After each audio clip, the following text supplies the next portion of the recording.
CM ಮೌನದ ವಿಚಾರವಾಗಿ ಪ್ರತಿಕ್ರಿಯಿಸಿರುವಂತಹ ಮಾಜಿ ಸಚಿವ ಕೆ.ಎನ್. ರಾಜಣ್ಣ ತೀವ್ರ ಅಸಮಾಧಾನವನ್ನು ಹೊರಹಾಕಿದ್ದಾರೆ. ಯಾರೆಲ್ಲ ಪಕ್ಷಕ್ಕೆ ನಿಷ್ಠೆಯಿಂದ ಇರ್ತಾರೆ ಅವರ ವಿರುದ್ಧ ಕ್ರಮ ಆಗ್ತಾ ಇದೆ. ಈ ಪಕ್ಷದಿಂದ ಬಡವರಿಗೆ ಅನುಕೂಲ ಆಗಬೇಕು ಅನ್ನುವರಿಗೆ ಹೀಗೆ ಆಗ್ತಾ ಇದ್ದು, ಈಗ ಸಿಎಂ ಸಿದ್ದರಾಮಯ್ಯ ಇಂತಹ ಸಂದರ್ಭದಲ್ಲಿ ಗಟ್ಟಿಯಾಗಿ ನಿಲ್ತಾ ಇಲ್ಲ ಅನ್ನೋದು ನಮಗೂ ಬೇಸರ ತಂದಿದೆ. ಸಿಎಂಗೆ ಯಾವ ಯೋಚನೆ ಇದೆಯೋ ಗೊತ್ತಿಲ್ಲ, ಆದ್ರೆ ಅವರಿಂದ ಈಗ ಇಂತಹ ಅಸಹಾಯಕತೆ ನಿರೀಕ್ಷೆ ಮಾಡಿರ್ಲಿಲ್ಲ. ಸಿಎಂ ತಟಸ್ಥ ಧೋರಣೆ ಯಾಕೆ ತಾಳ್ತಿದ್ದಾರೋ ಗೊತ್ತಿಲ್ಲ ಎಂದಿದ್ದಾರೆ. ಈಗ ರಾಹುಲ್ ಗಾಂಧಿ ಯಾರು ಅಂತ ಪ್ರಶ್ನೆ ಮಾಡಿದಂತಹ ವ್ಯಕ್ತಿ ಜೊತೆಗೆ ವೇದಿಕೆ ಹಂಚಿಕೊಂಡ್ರೆ ಅದನ್ನ ಶಿಸ್ತು ಅಂತ ಕರೀತಾರ. ರಾಹುಲ್ ಗಾಂಧಿ ಶತ್ರುಗಳಿಂದ ಆಹ್ವಾನ ಪತ್ರವನ್ನೇ ಪಡೆದುಕೊಳ್ಳೋದಿಲ್ಲ, ಆದ್ರೂ ಕೂಡ ಹೋಗಿ ಅಂತವರ ಮನೆ ಮದುವೆಯಲ್ಲಿ ಭಾಗಿಯಾಗ್ತಾರೆ. ಶಿವಮೊಗ್ಗಕ್ಕೆ ಹೋಗಿ ಈಗ ರಾಘವೇಂದ್ರನನ್ನ ಗೆಲ್ಸಿ ಅಂತ ಶಾಮನೂರು ಶಿವಶಂಕರಪ್ಪ ಅವರು ಈ ಹಿಂದೆ ಹೇಳಿದ್ರು. ಅವರ ಮೇಲೆ ಯಾವುದೇ ಕ್ರಮ ಆಗ್ಲಿಲ್ಲ. ಇನ್ನೊಂದು ಪಕ್ಷಕ್ಕೆ ಮತ ಹಾಕಿ ಅನ್ನೋದು ಅಶಿಸ್ತು ಅಲ್ಲವೇ ಅಂತ ಪ್ರಶ್ನಿಸಿದ್ದಾರೆ. ಹಾಗೂ ದಾವಣಗೆರೆ ಉಪಚುನಾವಣೆಯಲ್ಲಿ ಪಕ್ಷದ ಶಿಸ್ತು ಉಲ್ಲಂಘನೆ ಮಾಡಲಾಗಿದೆ ಅಂತ ಮುಸ್ಲಿಂ ನಾಯಕರ ವಿರುದ್ಧ ತೀವ್ರ ಶಿಸ್ತು ಕ್ರಮ ಕೈಗೊಂಡಿದ್ದಕ್ಕೂ ಕೂಡ ಅಸಮಾಧಾನವನ್ನು ಹೊರಹಾಕಿದ್ದಾರೆ. ದಾವಣಗೆರೆ ದಕ್ಷಿಣ ಉಪಚುನಾವಣೆ ಬಳಿಕ ಈಗ ಕಾಂಗ್ರೆಸ್ನಲ್ಲಿ ಒಳಜಗಳ ಭುಗಿಲೆದ್ದಿದೆ. ಟಿಕೆಟ್ ಕೈ ತಪ್ಪಿದ್ದಕ್ಕೆ ಕೆಲ ಮುಸ್ಲಿಂ ನಾಯಕರು ಸಮರ್ಥಪರ ಕೆಲಸ ಮಾಡಿಲ್ಲ, ಬದಲಿಗೆ ಸೋಲಿಸೋಕೆ ಷಡ್ಯಂತ್ರವನ್ನ ಮಾಡಿದ್ದಾರೆ ಅನ್ನೋ ಆರೋಪ ಕೇಳಿಬಂದಿದೆ. ಈ ಆರೋಪದ ಬೆನ್ನಲ್ಲೇ ಈಗ ಅಬ್ದುಲ್ ಜಬ್ಬಾರ್ ಅವರನ್ನ ಪಕ್ಷದ ಪ್ರಾಥಮಿಕ ಸದಸ್ಯತ್ವದಿಂದ ಅಮಾನತು ಮಾಡಲಾಗಿದೆ. ನಾಸಿರ್ ಅಹಮದ್ ಅವರನ್ನ ಸಿಎಂ ರಾಜಕೀಯ ಕಾರ್ಯದರ್ಶಿಯಿಂದ ವಜಾ ಮಾಡಲಾಗಿದೆ. ಇದೀಗ ಸಚಿವ ಜಮೀರ್ ಅಹಮದ್ ಬುಡಕ್ಕೆ ಬಂದಿದೆ.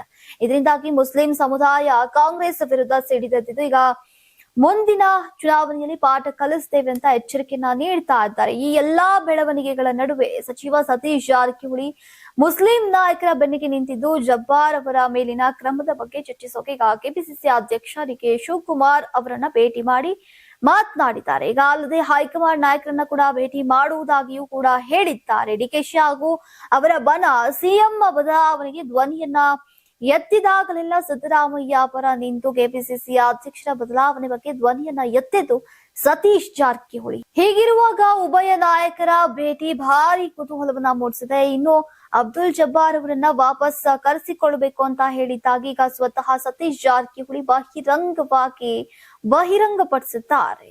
ಮಹಿಳೆಯರಿಗೆ 33% ಮೀಸಲಾತಿ ನೀಡುವ ನಿಟ್ಟಿನಲ್ಲಿ ಕೇಂದ್ರ ಸರ್ಕಾರ ಇರಿಸಿರುವಂತಹ ಹೆಜ್ಜೆ ಐತಿಹಾಸಿಕ ಅಂತ ಕೇಂದ್ರ ಸಚಿವರಾದಂತಹ ಎಚ್.ಡಿ. ಕುಮಾರಸ್ವಾಮಿ ಅವರು ಬಣ್ಣಿಸಿದ್ದಾರೆ. ಈಗ ಇದೇ ವೇಳೆ 1995ರಲ್ಲಿ ಮಾಜಿ ಪ್ರಧಾನಿ ಎಚ್.ಡಿ. ದೇವೇಗೌಡರು ಕರ್ನಾಟಕದ ಮುಖ್ಯಮಂತ್ರಿಯಾಗಿದ್ದಾಗ ಮಹಿಳೆಯರಿಗೆ 33% ಮೀಸಲಾತಿ ನೀಡುವ ಆಶಯವನ್ನ ಪ್ರಪ್ರಥಮ ಬಾರಿಗೆ ಪ್ರಸ್ತಾಪಿಸಿದ್ರು. ಆದರೆ ಬೆಂಬಲದ ಕೊರತೆಯಿಂದಾಗಿ ಸದನದಲ್ಲಿ ಅಂಗೀಕರಿಸೋಕೆ ಸಾಧ್ಯವಾಗಲಿಲ್ಲ. ತಾಯಿಯೇ ಮೊದಲ ಗುರು ಮತ್ತು ಮಹಿಳೆಯೊಬ್ಬರು ಕಲಿತರೆ ಶಾಲೆಯೊಂದು ತೆರೆದಂತೆ ಎಂಬ ಮಾತನ್ನ ನಾವೆಲ್ಲರೂ ಕೇಳಿದ್ದೇವೆ.